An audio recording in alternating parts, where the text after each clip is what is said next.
Let's get you to it. Two tropical storms, Laura and Marco, both of these in the Caribbean. Now, this shot behind me is Puerto Rico. This is the Wyndham Resort. We have been watching rain bands already move through Puerto Rico here early as this tower cam scans the sky. Let's get you over to the satellite, let you know the location here of these two storms this morning. Laura is approaching Puerto Rico while Marco is moving up towards Cozumel and Cancun in the Yucatan.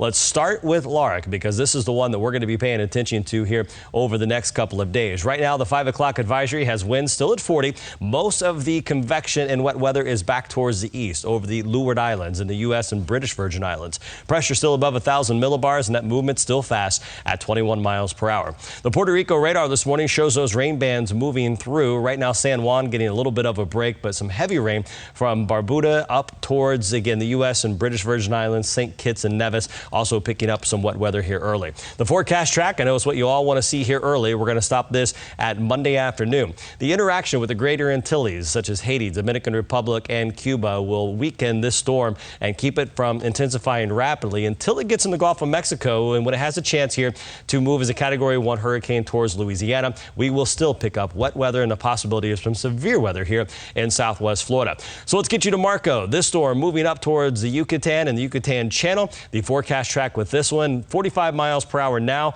It also has a window here to strengthen to a strong tropical storm before making landfall somewhere in Texas. We have two tropical storms very close together this morning, and we are busy tracking the radar for as well. Lauren, give us the latest on today's forecast. All right, Trent, so while you're covering the tropics this morning, I'm here to help you get out the door. So here is another look here at the Puerto Rico area. You can see that wind starting to pick up at the moment, looking a little gray out there.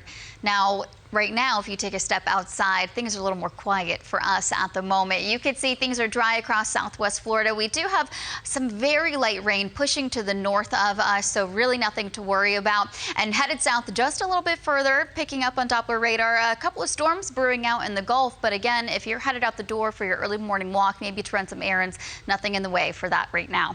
Temperatures are in the mid-70s, relative humidity right now up to about 97% over in Naples, so slightly humid as you take a step out the door. As we move through the afternoon, those temperatures are going to rise to the low 90s.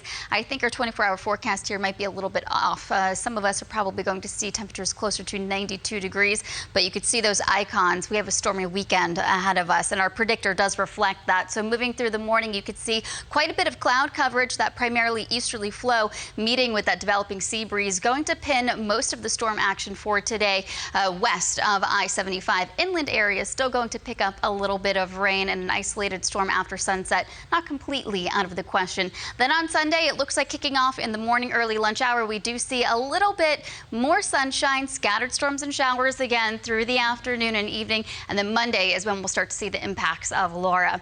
Your marine boating forecast shows today not the best day to get out on the boat. The wind coming out of the southeast anywhere between 10 and 15 knots. So this weekend, all eyes are on the tropics. Highs in the low 90s. Scattered storms and showers are likely. Keep your eye on Monday. Breezy conditions and stormy due to Laura, depending on how close it gets to southwest Florida. Then we return to our typical summertime pattern.